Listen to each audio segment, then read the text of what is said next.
Nous vous saluons dans le nom précieux de notre Seigneur Jésus-Christ. Nous sommes la magazine Bosolo Nabolingue, BNB. Et dans notre chaîne Rabbi Molinga TV, abonnez-vous massivement sur YouTube Molinga TV.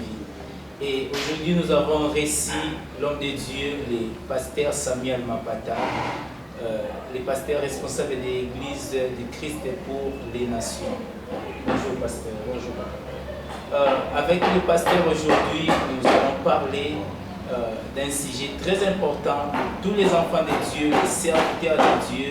Et nous vous disons déjà bonne écoute et nous serons tellement bénis avec le pasteur. Dans notre émission, nous commençons avec notre rubrique quiz.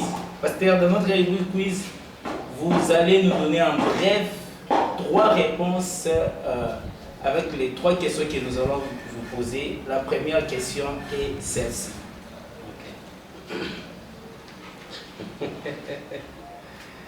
Quelle est l'erreur que j'ai commise dans ma jeunesse que je ne ferai plus jamais? Je pense je ne pas connaître Jésus très tôt, quoique j'étais l'enfant du pasteur. Mon père était presque ce qu'on appelle, il était dirigeant d'une cellule de l'église qui est missionnaire. J'étais dirigeant dans la chorale, mais je ne connaissais pas Jésus comme je l'ai connu aujourd'hui. Je pense que c'est ma plus grande erreur parce que c'est à partir de là que j'ai commis beaucoup d'autres erreurs. Ce n'est pas d'avoir connu Jésus très tôt. Gloire à Jésus. Donc, être enfant de pasteur ne veut pas dire que vous êtes déjà enfant de Dieu. La deuxième question, elle est là. Qu'est-ce que vous reprochez aux plus jeunes chrétiens de nos jours? Le manque de dévouement à la recherche de la connaissance. On ne peut pas être chrétien et jour du christianisme sans connaissance. Ce que je regrette, ou ce que je reproche aux jeunes chrétiens d'aujourd'hui, je ne sais pas s'il faudrait que je leur en reproche, s'il faudrait que je, pas vraiment reprochement que je parle aux encadreurs de jeunes chrétiens. En dehors de la connaissance, tu ne peux jamais jouer du christianisme. Donc c'est le fait de ne pas être accro à sa Bible, à son stylo et à son cahier quand on vient à l'église. C'est peut-être ça. Donc vous êtes jeune, vous devez nager, plonger dans la connaissance de la parole de Dieu. Avec notre émission Bosolo Nabolingue, la Bible dit: vous connaîtrez la vérité et la vérité vous affranchira. La troisième question est celle-ci. Quel conseil avez-vous quel conseil donnez-vous aux jeunes? Je ne sais pas par rapport à quoi, par rapport à la vie, par rapport au mariage, par rapport à l'église, par rapport à quoi. Mais s'il faudrait que je puisse avoir un conseil à donner d'une manière générale, c'est de chercher à connaître Jésus jeune. Parce qu'en grandissant avec la connaissance de Jésus, vous découvrez que rien n'a l'essence dans la vie que d'être intime avec Jésus. Amen. Tout ce que nous cherchons aujourd'hui, surtout lorsqu'on est jeune, c'est l'illusion en fait, c'est l'ensemble de ce qui va te mettre en arrière, en retard, dans ce que tu peux faire avec le Seigneur. Je l'ai toujours dit, je regrette de ne pas avoir compris les choses que je sais un peu aujourd'hui, et je les ai connues à 20 ans par exemple. Ce que j'aimerais donner comme conseil aux jeunes, c'est d'avoir soif de gloire, pas venir à l'église, mais connaître Jésus. C'est les conseils que je donnerais aux jeunes. Donc vous êtes jeune, vous nous suivez, il faut connaître Jésus et marcher avec lui, lui servir. Telle est la bonne chose, la bonne part à prendre. Et aujourd'hui, avec le pasteur Samuel, nous allons parler sur la vie du ministère. Pasteur, les ministères, c'est quoi les ministères? Waouh, la vie du ministère. Les ministères déjà, pour n'aller pas trop loin, c'est un service. C'est un service qu'on est appelé à rendre aux gens qui t'y étaient là pour leur transformation, c'est le chapitre 4, et leur perfectionnement en guise de ministère aussi. Alors, en guise de ministère, on ne parle pas des ministères comme prophète, comme apôtre, mais tout enfant de Dieu est appelé au ministère. Pas au ministère comme je viens de les citer tantôt, comme les 5 ministères, mais comme sacrificateur pour Dieu. Alors, donc, je définis les ministères comme une vie qui impacte une autre vie pour les services du Seigneur. Amen, amen. Comme on parle du ministère, pasteur, vous avez eu l'annonce, on vient de perdre un père, au nom de Patrice Fumumba. Comment avez-vous suivi, comment avez-vous digéré cette nouvelle-là? Parce que c'est vraiment l'église corps du Christ, l'église à Tchangou, Kim Est, nous avons perdu un baobab. Il y a toujours des sentiments lorsque vous recevez un message du départ d'un père, un père à son calibre comme celui-là. Parce que moi, je l'ai connu personnellement. J'ai partagé beaucoup de choses avec lui. Lorsque mon père spirituel m'avait libéré, je devais attendre encore un temps pour lancer mon ministère, et c'est lui qui me disait des choses à faire. Vraiment. Non seulement qui me disait des choses à faire, mais il y a un moment où j'ai mangé chez lui tous les jours. Donc c'est vraiment un père pour moi. Donc comme je viens de le dire tantôt, c'est deux sentiments opposés. L'autre côté, c'est les sentiments de cette perte, et cette énorme perte, parce qu'un baobab est tombé, un père est parti, et ça fait très mal. Très très mal. La dernière fois, quand je suis parti lui rendre visite, c'était chez lui à Angelo 43. Je lui avais promis de revenir, mais je n'ai pas pu revenir après beaucoup de temps avant qu'il ne voyage, parce que l'état où je l'avais trouvé, j'avais très mal. Très mal. Donc d'un côté, c'est ces sentiments de peine, ces sentiments de... Mais de l'autre côté, c'est que ça annonce un changement. Ouais. Parce qu'à chaque fois qu'un général est retiré, surtout comme lui, il incarnait un message. Okay. C'est-à-dire ça annonce les changements de notre ère de message qui va arriver. Donc c'est comme cela que je viens de dire tantôt, c'est un sentiment de peine en même temps de joie. De joie prophétiquement parlant, parce que ça nous permet maintenant encore de pouvoir voir d'autres horizons. Parce qu'en chaque fois qu'un général part, surtout s'il incarne un message comme lui, c'est-à-dire c'est la fin de l'ère de ces messages-là et le commencement ou la naissance d'un nouveau message qui est en train de venir. C'est quelque chose de très profond. Un général est parti, mais c'est la fin et le début d'un autre ère. Donc nous sommes parmi ces gens-là qui doivent commencer cette ère-là.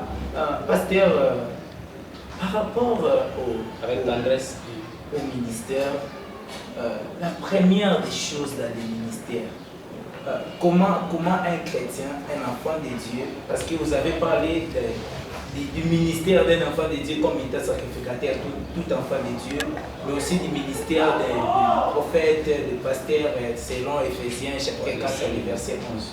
Maintenant, comment c'est un enfant de Dieu qui a un ministère comme sacrificateur comme tout le monde peut accéder à un second niveau du ministère, maintenant comme une vie qui impacte d'autres vies? Ok, c'est très facile. La première des choses, il y a plusieurs étapes. La première des choses, c'est la peine. Comme vous venez de le dire, un chrétien. Parce que si l'on n'est pas chrétien, il faudrait d'abord commencer par le devenir. En recevant Jésus comme Seigneur et Sauveur, et en recevant le baptême du Saint-Esprit avec prêtre de parler en langue. C'est ce qui fait qu'on devient chrétien. Recevoir Jésus, recevoir le Saint-Esprit avec parler en langue. Donc, je disais que la toute première des choses pour un chrétien, c'est d'abord la foi. Ça, c'est la toute première des choses. Et, je ne sais pas s'il faudrait que je puisse continuer, mais d'abord, c'est la paix. Si tu n'es pas appelé, ne t'hasarde pas à te faire inscrire dans cette logique de vouloir devenir évangéliste, pasteur, tout ça. Donc là, c'est la liste des 5 ministres, tous les 5 ministères. La Bible dit nous les attribuons cette honneur. Il faut après d'abord être appelé. C'est ça. Maintenant, Pour lancer les ministères, la toute première des choses, c'est l'appel.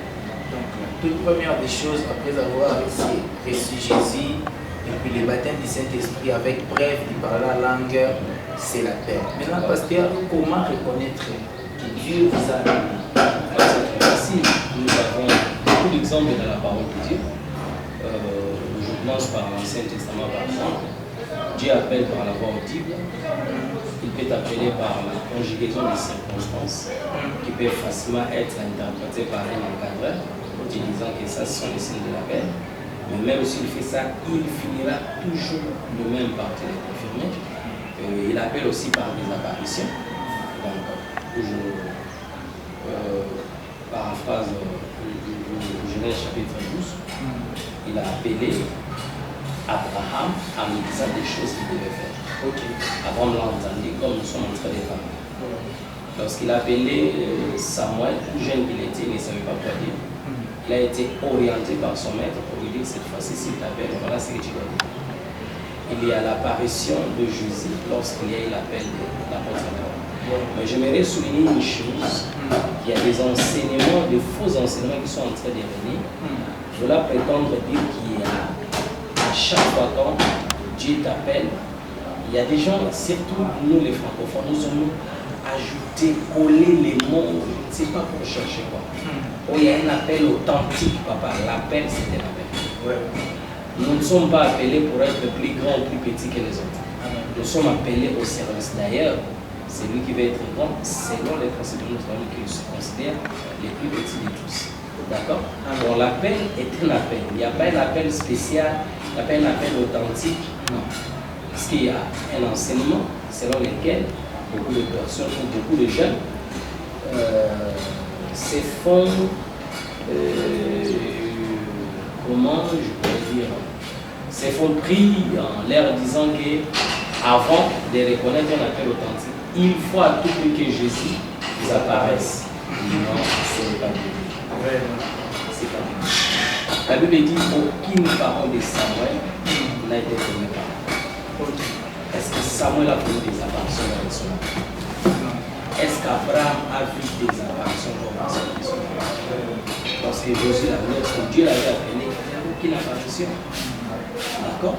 Une fois dans Genèse 15, lorsque Dieu l'a demandé, Dieu voulait lui confirmer si réellement il aura la terre promise pour ses descendants, toutes ces choses-là. Alors que Dieu lui l'a mis lorsqu'il lui a dit, toi, chez vous, trois frères, ceci, et tout ça, tout ça. Donc, ce n'est pas tout appel, d'accord, pour tous les autres que Dieu appelés à l'évangile qui doit nécessairement passer par une apparition. Vraiment, donc nous sommes là pour toute la vérité qui va nous affranchir. Maintenant, papa, quand on parle sur l'appel, on voit d'autres personnes qui hier étaient évangélistes. Aujourd'hui, il est devenu pasteur. Après-demain, il est devenu apôtre, docteur ou prophète. Et au finish, il devient apôtre. Est-ce que Dieu avait fait l'erreur de l'appel qu'il avait appelé évangéliste ou pasteur pour qu'il devienne plus tard apôtre ou prophète? Je vais essayer de répondre de deux manières. La première manière, c'est que il faudrait reconnaître qu'il y a d'autres personnes qui reçoivent l'appel tout en étant jeunes dans les choses de Dieu. Pourquoi? Parce que lorsqu'on vous appelle, c'est là qu'on a appelé. Et j'avais oublié de signaler qu'il y a trois sortes d'appels. Il y a des gens qui sont appelés au ministère. Il y a les gens qui le sont dès le ventre de leur mère. Donc déjà, depuis qu'il a été conçu, il a été conçu comme un appelé, comme c'est fait le cas du prophète Jérémie. Mais il y a aussi d'autres personnes qui sont venus au ministère parce qu'ils sont appelés par son Père spirituel. Ce n'est pas Dieu qui l'appelle, mais c'est un homme établi qui l'appelle.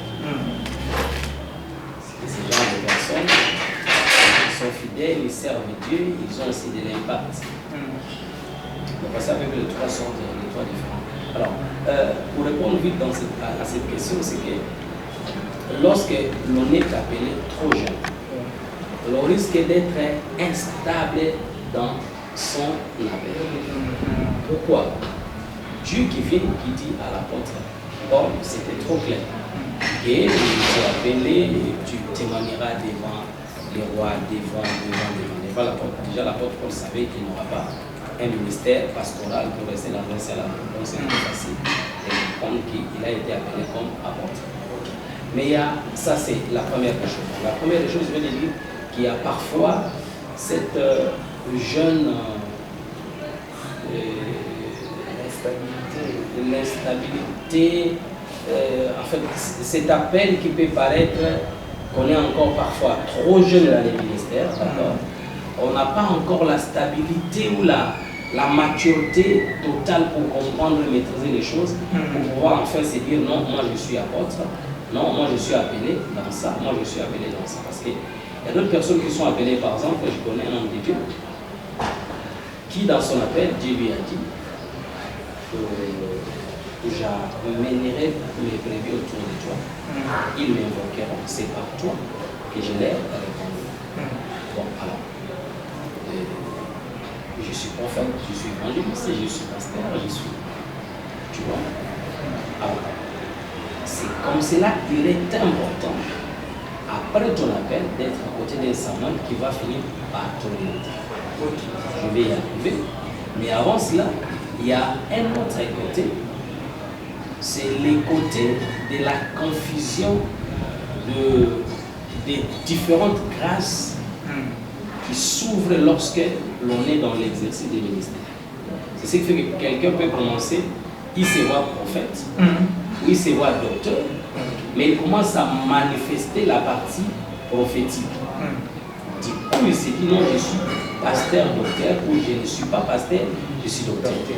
Après un temps, Dieu lui fait grâce, on l'appelle à Kissan, il arrive, il trouve une opportunité, il bâtit l'église là. Sa tante est malade à Matadi, il arrive là-bas, et comme il aime trop prier, il commence une autre église, il se dit, je crois que je n'étais pas pasteur, j'étais apôtre. Alors, nous ne pouvons pas directement taxer d'une telle personne de l'immaturité ou de quoi. C'est-à-dire quoi? C'est quoi son problème? Il y a ce qu'on appelle, il y a trois choses lorsque vous êtes appelé au ministère, et vous devez savoir. Trois choses. Trois choses. Il y a les noms. Vous devez avoir un nom ministériel. D'accord? Parce que votre nom est lié par rapport à votre mandat, par rapport à votre mission.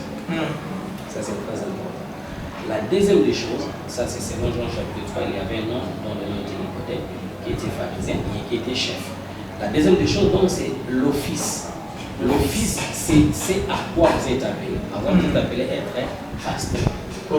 Mais il y a la troisième des choses, il y a ce qu'on appelle la fonctionnalité. La fonctionnalité, c'est quoi? Je suis pasteur, mais il m'arrive de fonctionner comme docteur. Attention que je ne tombe pas sur les pièges de pouvoir commencer à m'appeler docteur à la place du pasteur. Ou encore pasteur-docteur. Écoute, j'aimerais insister sur une chose. Il n'existe pas de pasteur prophète, ou de docteur apôtre, ou de docteur évangéliste. Nous ne sommes pas venus ici pour faire la leçon à qui ce sont. Nous sommes juste en train de partager. Parce que dans les royaumes de Dieu, il n'y a pas de leçon à donner. Il y a un seul professeur, c'est Jésus par son Esprit Saint. Nous partageons, d'accord, à la lumière des Écritures. Donc, vous pouvez opérer dans les prophétiques tout en étant pasteur. Ne tombez pas dans les pièges de commencer à vous faire appeler prophète, pasteur ou pasteur prophète. Pourquoi? Parce qu'il y a les catégories de démons qui ne peuvent combattre que les pasteurs. Vraiment. Il y a les catégories des esprits qui ne peuvent combattre que les prophètes. Il y a des enfants, des fils d'Esquéba qui ont voulu s'aventurer sur ce terrain, qui ont voulu faire comme Paul faisait. Ils n'avaient pas mandat apostolique. D'accord? Quel a été leur sort? Ils ont fini par être copieusement tabassés par les démons. D'accord? Donc, et pourtant, ils parlaient au nom de Jésus, qui est Paul prêchait. Mais ils n'étaient pas enregistrés. Vous devez avoir, c'est pour cela que je pensais par l'importance de l'appel. Vous devez avoir l'appel et quel est votre office? D'accord. Je connais un homme de Dieu, celui qui est parmi mes maîtres. Je commence d'abord par mon père, le révérend Tayosan. Je vécu à côté de cet homme, mais je te dis, papa, quel homme? Tu peux être avec lui, il te manifeste comme un docteur, il déchire la parole de Dieu. Tu te dis, papa, c'est toi qui as écrit ces choses à la place du Saint-Esprit pour moi. Mais jamais, même à l'erreur, il s'est fait appeler docteur. Parce qu'il sait, il a la connaissance de l'importance de ces choses. Et une autre personne, que mon père spirituel m'a recommandé de rester attaché, c'est le pasteur Christian. Parce que celui-là, il n'est pas pasteur pour moi. C'est je pourrais dire un archidocteur. Mais connaissant l'importance de ces choses, il ne s'est fait jamais aucune fois appeler docteur Christian. Il est toujours pasteur. Et il fallait voir l'impact du travail qu'il abat aujourd'hui. Une fois dans sa réunion, il a réussi à atteindre 5 billions de personnes. 5 billions de personnes, c'est pas 5 millions. Vous comprenez? Oui. Mais il ne s'est jamais attribué le titre d'un apôtre ou de qui que ce soit. Il est resté pasteur à cause de la connaissance. Moi, je pense que, avec beaucoup d'humilité, comprenons ces choses. Papa, écoute-moi. Lorsque tu te fais appeler prophète alors que tu l'es, malgré que tu prophétises, les esprits qui ne te reconnaissent pas dans la liste de prophètes, ils vont t'atteindre. Et tu n'auras aucune protection pour toi parce que Dieu ne s'engage pas dans ce qu'il a. J'aimerais que le pasteur recommence ce qu'il vient de dire. Surtout nous les jeunes. Lorsqu'on a une grâce prophétique, on avait prophétisé hier, on avait prophétisé aujourd'hui, et on commence à nous appeler prophètes, my prophet, my prophet. Si tu es évangéliste et que tu prophétises, tu es évangéliste. Ton office, si tu es évangéliste, mais tu fonctionnes comme prophète. Amen. Ne tombe pas dans ces pièges-là de faire appeler, de te faire attribuer les ministères par fonctionnalité. Non, les ministères, c'est par office. Amen. Voilà. En tout cas, nous avons connu ces choses et la vérité se dit. Pasteur, maintenant, vous voulez parler un peu aux jeunes. Aujourd'hui, on a plusieurs ministères autoproclamés. Est-ce que c'est bien de s'autoproclamer ou qu'il faut qu'une personne vous consacre au ministère? Nous allons prendre le cas du prophète Jérémie. On dit qu'il a été déjà consacré dès les seins de sa mère. Maintenant, il y a aujourd'hui des gens qui disent que j'ai été déjà consacré, je n'ai pas encore besoin d'une personne qui puisse me consacrer. Il y a deux choses. Il y a l'appel et il y a être établi. Jean chapitre 15, verset 7 dit, ce n'est pas vous qui m'avez choisi, c'est moi qui vous ai choisi, puis je vous ai appelé et je vous ai établi. Vous devez être établi par quelqu'un. Alors, peut-être que nous allons en parler dans d'autres émissions, si Dieu nous permet, que je puisse couvrir comment fonctionne le monde des esprits par rapport au ministère.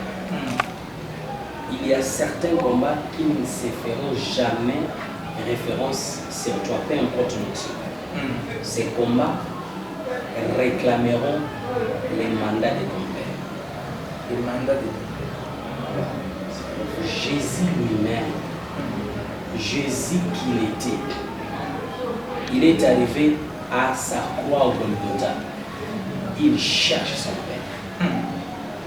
Papa, je vais essayer de dire quelque chose à Lingala pour que ceux qui ne sont pas ceux qui ne sont pas congolais ne comprennent pas ceci.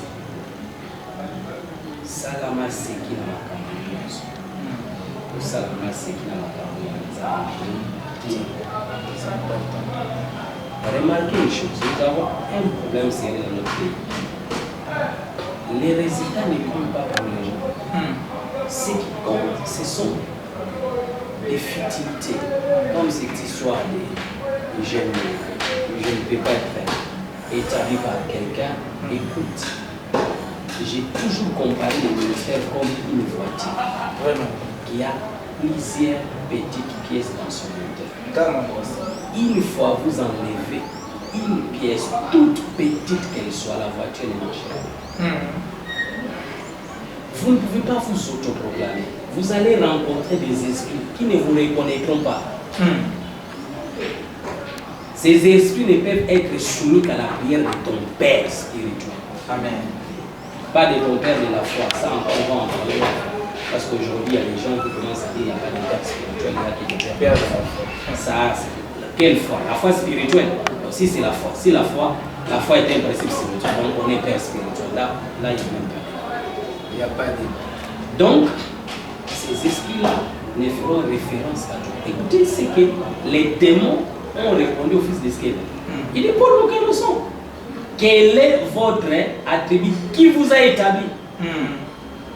Il dit, nous ne connaissons pas. Vous, qui êtes-vous? Élisée, qui vient de commencer son ministère, après le départ de son père, le premier obstacle, c'est le journal. Il ne peut pas parler en son propre nom. Oh my God. Il parle sous le mandat de son père. Il dit, je me tiens sous le mandat de mon père. Ok. Au nom de Jésus. C'est moi qui ai ajouté le nom de Jésus. À l'époque, il n'y avait pas le nom de Jésus. Par le mandat de son père, il est passé. Amen. Papa, il y a des Jourdains. Donc, papa, je viens de le dire à Ngala. S'il y a une chose pour laquelle tu ne peux pas hasarder dans ta vie, c'est entrer dans les ministères n'importe comment. Tu vas mourir. Je ne parle pas de la mort spirituelle, je parle de la mort physique. Ok. Tu vas mourir. Tu peux pas blaguer sur des... Écoute-moi. Demande n'importe quel avocat, il te dira que dans tout procès, lorsqu'il y a cas des morts, ces procès-là prennent une autre tournure. C'est vrai. Or, dans cette affaire, il y a eu mort d'homme. Et pas n'importe quel messie qui est mort. Le fils unique du patron. Tu ne veux pas dans ces choses. Parce que j'ai été appelé dès le ventre de ma mère. My God, my God. Je n'ai personne à qui je peux rendre compte. Bon, d'accord, je deviens bishop, je deviens apôtre. C'est comme c'est là, papa. Regardez la vie de toutes ces personnes-là qui font. Ils ne vont nulle part. Oh mon Dieu. Tu n'iras nulle part. Au contraire, tu vas te retrouver des problèmes en problème. Des problèmes. J'en connais un, c'est un meilleur ami. Je ne vais pas citer son nom ici, parce que si quelqu'un est déjà atteint dans les bars, dans les champs de bataille, il est interdit de l'achever. Donc je vais ici sauver mon frère, mais quand je l'appelle déjà mon frère, il se peut déjà se reconnaître, parce qu'à Kinshasa, le travail que je faisais, lui aussi faisait la même chose. C'est vraiment un frère. Il y a beaucoup de choses qu'il doit entendre. Tu vois, c'est un frère, j'étais son nom. Tu ne peux pas devenir évangélisé. Tu ne peux pas venir dire je suis pasteur, mais je n'ai pas de père spirituel. Moi, j'ai compris ces choses par moi-même. Ça n'existe pas. Vraiment. Ça n'existe pas. Écoute ce que je suis en train de dire à ce disciple. Il dit je vous appelle plus esclave, je vous appelle ami, parce que je vous ai appris tout ce que j'ai appris chez mon père. Même Jésus-Christ reconnaît avoir une source. Il parle de son père. Alors si tu veux entrer dans les ministères sans être établi par quelqu'un, donc tu es plus grand que Jésus. Alors à la place de citer au nom de Jésus, permets-nous que nous citions à ton nom. Donc si tu t'appelles pasteur Rodrigue, donc permets-nous de commencer à chasser les démons au nom de Rodrigue. Si ton nom est Sardoc, alors commençons à chasser le nom de Sardoc parce que tu es plus grand que Jésus. C'est la suite même des événements qui fait la beauté du ministère. Parce que la Bible dit les disciples n'est pas plus grand que son maître. Cela veut dire que tous les principes pour lesquels Jésus-Christ a fléchi, nous devons également passer par les mêmes choses pour avoir les résultats. Amen, amen, amen, amen. Peut-être prochainement par rapport au temps nous allons parler du baptême de Jean, où Jésus-Christ était obligé. Jean-Baptiste lui dit non, non, non, Jésus ne renverse pas le rôle. C'est moi qui ai besoin de venir se faire baptiser. Il dit Faisons les choses telles que cela est demandé dans les royaumes. Amen. Dans ces royaumes, on ne devient pas pasteur parce qu'on est né pasteur. Il faut être établi par quelqu'un. Oh my God. Oh Et il y a my un God. frère qui abuse du verset des actes qui dit prenez garde aux brebis pour lesquels les saints vous a établi. Je vais expliquer. Parce que lorsque vous ne comprenez pas les Écritures, vous prenez l'ensemble des gens, vous les amenez dans votre ignorance. Le Saint-Esprit ne viendra pas et te dire tu es devenu pasteur en brisant les Écritures. Écoute, tout ce qui ne glorifie pas Jésus n'est pas du Saint-Esprit. Amen. Amen. Parce que le Saint-Esprit est venu pour glorifier Jésus. Il va te pousser à faire tout ce que Jésus-Christ a fait. Amen. Donc lorsqu'on dit de prendre garde aux brebis pour lesquelles le Saint-Esprit nous a établis, il veut tout simplement dire les principes que vous avez suivis. Parce que le Saint-Esprit c'est Jésus. Jésus c'est la parole. Jésus c'est les principes de la parole. Donc le Saint-Esprit veut dire Jésus et l'ensemble des principes de parole mis en place dans le royaume que vous avez suivi. Amen. C'est comme cela, papa. Si par grâce, un de ces genres de pasteurs, un de ces genres de frères, tombe sur ce genre de message, mon papa, à l'ingala, je te dirais ceci, mon papa m'a dit comment il s'est passé la vie, c'est de se autoproclamer. On ne s'autoproclame pas dans ces choses. Même si vous avez la grâce, vous vous reconnaissez avoir la peine, vous devez obligatoirement passer par les baptêmes de Jean-Baptiste. Oh my God. L'école de ton père. Oh my God. Même si tu es Jésus, tu dois passer par les baptêmes de Jean-Baptiste. Abonnez-vous massivement sur Molinga TV, sur YouTube. Abonnez-vous massivement. Les écailles vont tomber. Pasteur, maintenant, la personne qui a le ministère. Parce que lorsque Jésus vient chez Pierre, il dit, viens, je te ferai. Il appelle et puis il lui demande qu'il va le faire. C'est-à-dire qu'il va lui former. Est-ce que c'est important à un ministre de Dieu, à celui que Dieu appelle, qui entre dans une école pour être formé aux choses qu'il doit... C'est là, maintenant, après l'appel, il y a l'école du baptême de Jean-Baptiste. Tu dois passer par l'école. Ici, je ne parle pas de l'école. J'ai compris, papa. Ici, on ne parle pas, nous ne parlons pas de l'école du ministère, par exemple, mon école, parce que j'ai 3 écoles. L'école du sciences naturelles. Non, on ne parle pas de ce genre d'école. L'école de l'esprit de la foi de ton père spirituel. L'école de l'esprit de la foi de ton père spirituel. Où tu vas être baptisé. Être baptisé veut dire être baptisé comme Jésus l'a fait dans Matthieu chapitre 3. C'est là où ton père va te faire des choses que tu n'aimes pas. C'est là où il va te briser, c'est là où il va te donner la forme. Il te fait entrer dans une longue série de jeûnes et prières pendant qu'il est en train de manger. Tu es en train de manger, mais toi tu es en train de jeûner. Dieu et ton père spirituel te regardent comment tu vas réagir. Avant que j'aille plus loin, tous les amis qui ont fui leur père spirituel à cause des formations, ils ne deviendront, écoute-moi, ils ne deviendront jamais des grands serviteurs. Jamais. Même si quand tu prophétises, après avoir prophétisé, le pétrole sort de la terre, tu ne deviendras jamais. Pourquoi? Aucun principe du royaume brisé ne peut t'élever. Pourquoi? Parce que Proverbe chapitre 30 verset 5, la Bible dit la parole de Dieu est digne de confiance. Amen. À la version parole de Dieu. Tu ne peux pas briser un principe de la parole de Dieu et monter. Toute parole que tu brises te brisera. Oh my God. Toute parole que tu sautes te fera sauter. Donc, tu ne peux pas échouer à l'école du baptême de Jean-Baptiste, l'école de ton père, et toi avoir des enfants qui vont te servir fidèlement. Non! C'est que tu sais. C'est impossible.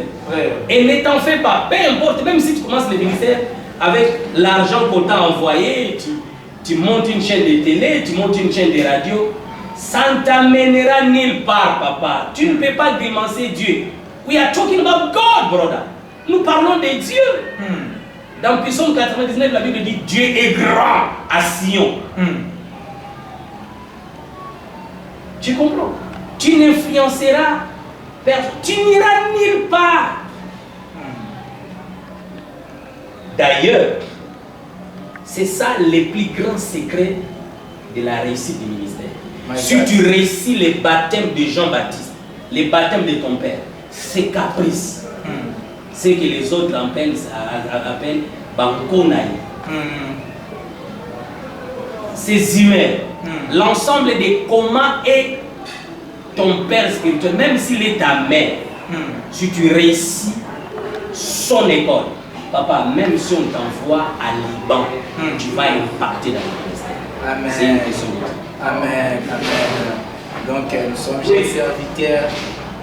Réussissez dans l'école du baptême de Jean-Baptiste, donc l'école de ton père. Il n'y a pas de mauvais père, parce qu'il y a d'autres jeunes qui disent non, moi je vais changer de père parce que mon père est trop dire, mon père est ceci, mon père est cela. Il n'y a pas. Écoute, nous n'avons pas le même appel. Si Dieu t'appelle à être le président, le pasteur des présidents, autour des présidents, il y a tellement de choses. Donc tu as besoin d'un père qui a un caractère trop digne pour te donner la forme éducative. Vraiment. J'ai salué mon père spirituel, le pasteur Flori Pouy. Il dit toujours, dans notre connaissance, nous, dans notre royaume, nous régnons par la connaissance. Merci papa.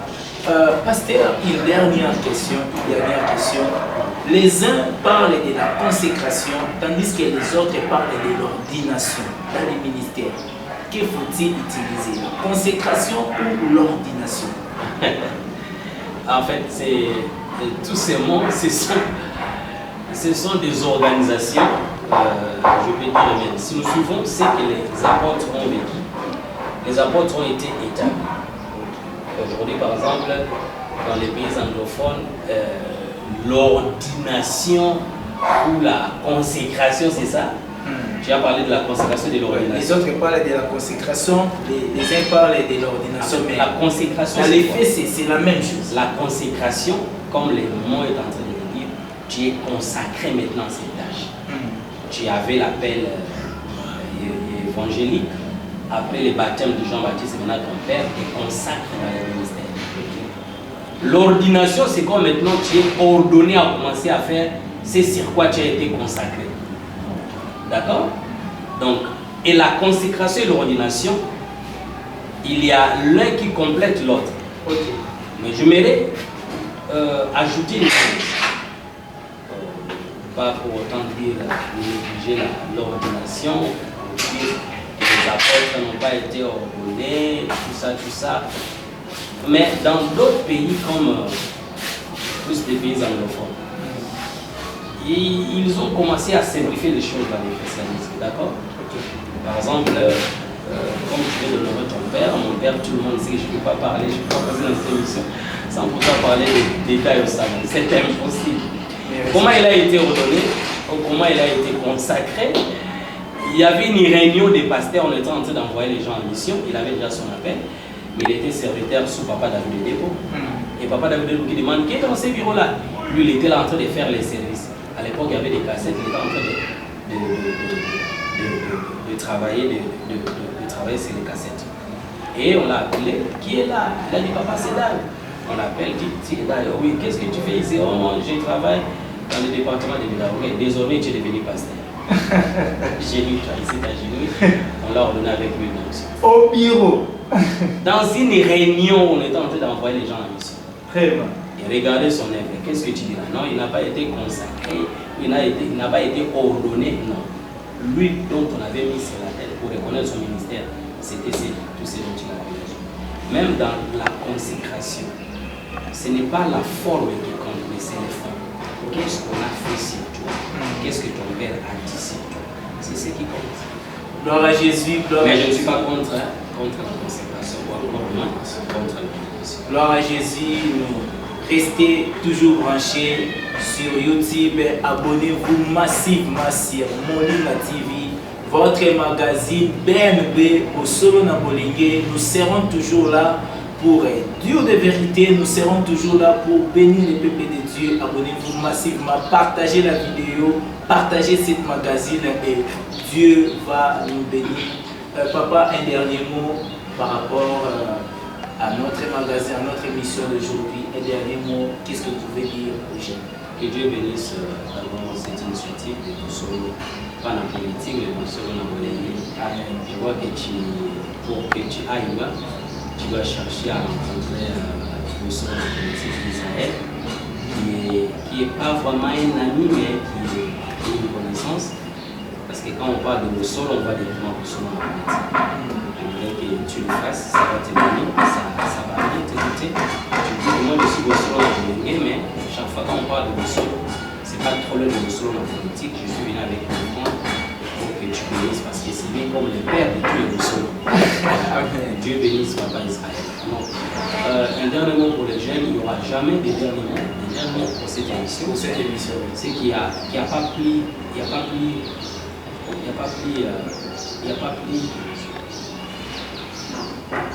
a pas plus de joie que de servir le Seigneur dans les normes. Amen. Il n'y a pas plus facile, il n'y a pas plus de, je ne sais pas comment l'expliquer, il n'y a pas plus d'admiration, il n'y a pas plus de facilité que de servir le Seigneur dans les normes. Chers frères, chers jeunes, nous savons que vous avez la peine. Vous êtes en train de violer, vous avez besoin qu'on vous appelle dad, qu'on vous appelle prophète, qu'on vous appelle tous ces attributs-là. Vous n'aurez jamais l'impact dans le ministère sans passer par les normes. Le maître nous a dit ceci, dans le livre de Matthieu, il a dit à Jean-Baptiste qui m'a faisait des baptêmes, il a dit faisons ce que le Père dit. Il y a des choses qui sont demandées que nous devons. Je ne dis pas que nous devons, non, que nous devons. C'est une obligation. Une fois passé par toutes ces choses-là, vous verrez combien le ministère est aussi facile. Merci. On était avec le pasteur Samuel Mapata. Merci, pasteur. Merci au peuple de Dieu. Merci à tous les ministres de Dieu. Partagez la vidéo. Abonnez-vous massive. Moulima TV. Merci à toute l'équipe qui a travaillé derrière la caméra. À tout le monde, nous disons merci. Ciao. À la prochaine. Soyez bénis. Je bénis les frères et l'oncle, le pasteur Gomez qui nous accompagne, et également notre caméraman, et le frère chef frère Rabi. Que Dieu vous bénisse. Ciao.